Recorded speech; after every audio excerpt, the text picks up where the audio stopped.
నడుము నొప్పి అంటేనే ప్రత్యక్ష నరకానికి నిదర్శనం.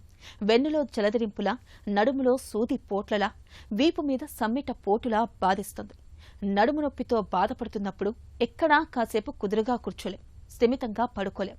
ఒక్క మాటలో చెప్పాలంటే నడుము నొప్పి అనేది పక్కలో బల్లెంలా వేధిస్తుంది. ముఖ్యంగా ఆఫీసుల్లో గంటల తరబడి కుర్చీల్లో కూర్చొని పనిచేసే వారిలో చాలా మందికి నడుము నొప్పి అనేది ఒక పెద్ద సమస్యగా మారిపోయింది.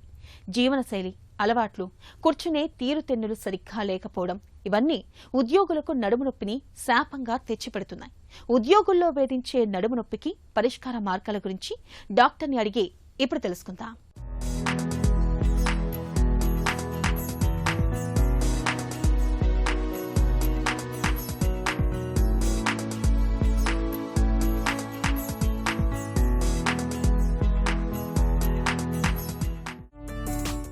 గంటల తరబడి కుర్చీలో కూర్చుని పనిచేయడం వెన్నుకు ఎందుకు మంచిది కాదు?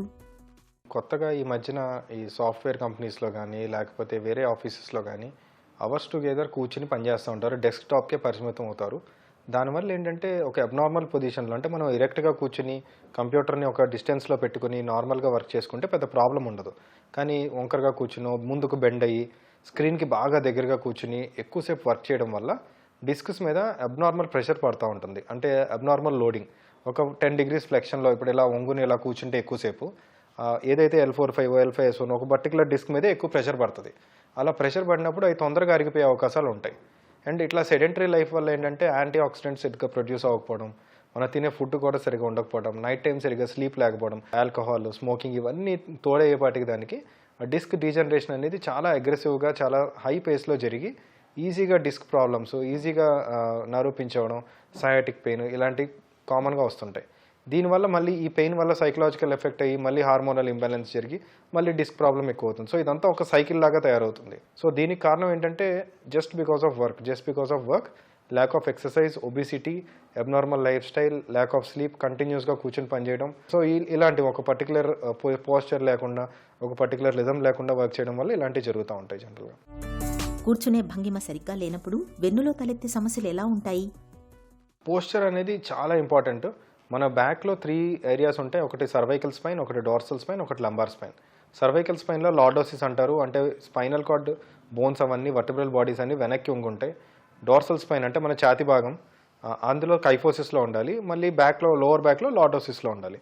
సో మనం బెండ్ అయి పనిచేయడం వల్ల ముఖ్యంగా లోవర్ బ్యాక్లో లార్డోసిస్ పోయి కైఫోసిస్ అంటే స్ట్రైటన్ అయిపోతుంది బ్యాక్. అలాగే మనం నెక్ దగ్గరగా కంప్యూటర్ పెట్టి ముందు కొంగి చూడటం వల్ల నెక్లో మజిల్స్ కూడా కొంచెం స్ప్రెయిన్ అయ్యి సర్వైకల్ లార్డోసిస్ కూడా ఎఫెక్ట్ అవుతుంది.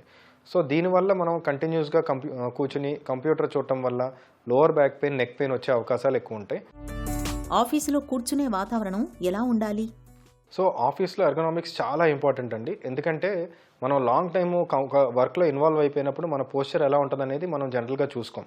సో యూజువల్గా ఉండే సాఫ్ట్వేర్ ఆఫీసెస్లో, మంచి కంపెనీస్లో టేబుల్ హైట్ అవన్నీ చూసే పెడుతున్నారు. లేకపోతే మన హైట్ని తగ్గట్టు అవి మెయింటైన్ చేసుకోవాలి.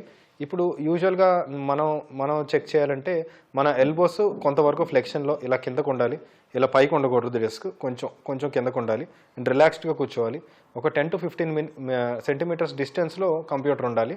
అండ్ స్క్రీన్ కూడా బ్లూ లైట్ ఫిల్టర్స్ అవన్నీ ఉంటే ఇంకా ఐ స్ట్రెయిన్ అవ్వక మనం కొంచెం రిలాక్స్డ్గా కూర్చుంటాం. అలాగే ఇప్పుడు హెడ్ పోస్చర్ కూడా మనకి కంప్యూటర్ స్క్రీన్ కొంచెం హైట్గా ఉండాలి, పెద్ద స్క్రీన్స్ యూజ్ చేసుకోవాలి అండ్ డిస్టెన్స్ మెయింటైన్ చేయాలి. అండ్ అలాగే చైర్లో కూడా లార్డోసిస్ ఉండాలి. సో మన హైట్కి తగ్గట్టు స్పెసిఫిక్ బెంచెస్ చేసుకుని, స్పెసిఫిక్ టేబుల్స్, స్పెసిఫిక్ చైర్స్ అవన్నీ డిజైన్ చేసుకుంటే బాగుంటుంది. దానికి కావాల్సినట్టు చాలా ఎర్గనామిక్ ఇన్స్టిట్యూట్స్ ఉన్నాయి. స్పైన్ సర్జన్స్ని అడిగినా వాళ్ళు కొంతవరకు మీకు చెప్తారు, ఫిజియోథెరపిస్టులు కూడా మీకు సజెస్ట్ చేస్తారు.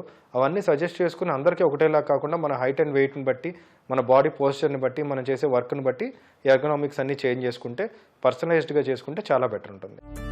కంప్యూటర్, ల్యాప్టాప్ స్క్రీన్ సరైన ఎత్తులో ఉండడం ఎందుకు కీలకం?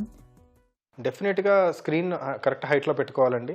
And screen distance important, screen height important, screen size and మన ఐ మీద ఎఫెక్ట్ అవ్వకుండా కూడా ఉండాలి అది. అలాగే మనం ఒక విండో దగ్గర కూర్చొని మనం ఫోకస్ కూడా చేంజ్ చేస్తూ ఉండాలి. స్క్రీన్ చూడటం, మధ్యలో కొంతసేపు అవుటర్ ఎక్స్టర్నల్ ఎన్విరాన్మెంట్ చూడటం, పక్కన లైటింగ్ కూడా కరెక్ట్గా ఉండాలి. లైట్ అనేది మన పైన కానీ వెనకాల కానీ ఉంటే ఇంకా మంచిది. మనకి స్క్రీన్కి పైన మనకి లైట్ కళ్ళలో పడేటట్టు కూడా ఉండకూడదు. అండ్ యూజువల్గా మనకి డైరెక్ట్ లైట్స్ అంటే ఎల్ఈడీస్, ఓఎల్ఈడీస్ అంటే డైరెక్ట్ ఇల్యూమినేషన్ కన్నా ప్రొజెక్టర్ స్క్రీన్స్ కానీ లేకపోతే రిఫ్లెక్టెడ్ స్క్రీన్స్ వాడితే ఇంకొంచెం బెటర్గా ఉంటుంది, మన ఐ మీద స్ట్రెయిన్ తక్కువ ఉంటుంది. డెస్క్లో ఉద్యోగులు ఎంతసేపు కూర్చుని పనిచేయడం సురక్షితం? యూజువల్గా మనం 8 అవర్స్ పని చేయాలి అంటే నాకు తెలిసినంత వరకు I would suggest working for 2 hours, take an half an hour break, next 2 hours కొంచెం నుంచుని పని చేయడం, ఆ తర్వాత ఇంకొక హాఫ్ అన్ అవర్ అట్లా బ్రేక్ తీసుకుంటాం, ఆ తర్వాత మళ్ళీ ఒక 1 అవర్ కూర్చుని పని చేయడం, ఆ తర్వాత ఇంకో హాఫ్ అన్ అవర్ బ్రేక్ తీసుకుంటాం, ఆ తర్వాత 1.5 అవర్ ఆర్ 2 అవర్స్ మళ్ళీ you can stand and work. So this is the way you have to divide. మధ్యలో లంచ్ బ్రేక్ ఒక గంట తీసుకోండి and 8 hours will be the maximum time. అంటే ఒక 6 అవర్స్ కంప్యూటర్, ఒక 2 అవర్స్ మీటింగ్స్ అలా చేసుకుంటాం బెటర్. 8 అవర్స్ మించి కంప్యూటర్ చూడటం, 8 అవర్స్ మించి మనం కంప్యూటర్ వర్క్ చేసి ఎప్పుడో ఒకసారి పర్లేదు, కానీ రెగ్యులర్గా మనం 8 అవర్స్ ఇట్లా అవర్స్ టుగెదర్ ఒక 10 ఏళ్ళు చేసామంటే డెఫినెట్గా దానివల్ల మనకి ఐస్ మీద వాటి మీద ఇంపాక్ట్ ఉండే ఛాన్సెస్ ఎక్కువ ఉంటాయి. చిన్న చిన్న వ్యాయామాలతో వెన్ను సమస్యలు తగ్గుతాయా? డెఫినెట్గా most of them 99% of the times ఈ వర్క్ వల్ల వచ్చేది అంత మేజర్ ప్రాబ్లమ్స్ ఉండవండి. అంటే డిస్క్ మరీ ప్రొలాప్స్ అయిపోయి సయాటిక్ పెయిన్ వచ్చేసి సర్జరీ చేయాలి, ఇంత సిచ్యువేషన్ జనరల్గా రాదు. ఇలాంటి సిచ్యువేషన్ యూజువల్గా ఏంటంటే లో బ్యాక్ పెయిన్, సార్ కొంచెం రేడియేషన్ ఉంటుంది, సడన్గా మజిల్ పట్టేయడం, లేదంటే సివియర్ లంబాగో లాగా రావడం, ఒక వారం రోజులు రెస్ట్ తీసుకుంటే తగ్గిపోద్ది. సో ఈ మనం అవాయిడ్ చేయాలంటే good diet, good exercises and మన బాడీ వెయిట్ కరెక్ట్గా ఉండాలి, మంచి పోస్చర్ మెయింటైన్ చేసుకుని రెగ్యులర్గా చేసుకునే ఎక్సర్సైజ్ ఉంటాయి. ఇది మీరు యూట్యూబ్లో చూడొచ్చు, కోర్ స్ట్రెంథనింగ్ అని, లేకపోతే స్పైన్ సర్జన్ని కలిస్తే మీ పోస్చర్ అనలైజ్ చేసి దానికి కావాల్సినట్టు మీకు కస్టమైజ్డ్ ఎక్సర్సైజ్ కూడా మేము సజెస్ట్ చేస్తాం. అది చేసుకుంటే యూజువల్గా మనం అవాయిడ్ చేయొచ్చు. ఒకవేళ మనకి పెయిన్ వచ్చినా సరే మనం యూజువల్గా మైల్డ్ అండ్ మోడరేట్ కండిషన్స్లో we can get away with this conservative type of treatment.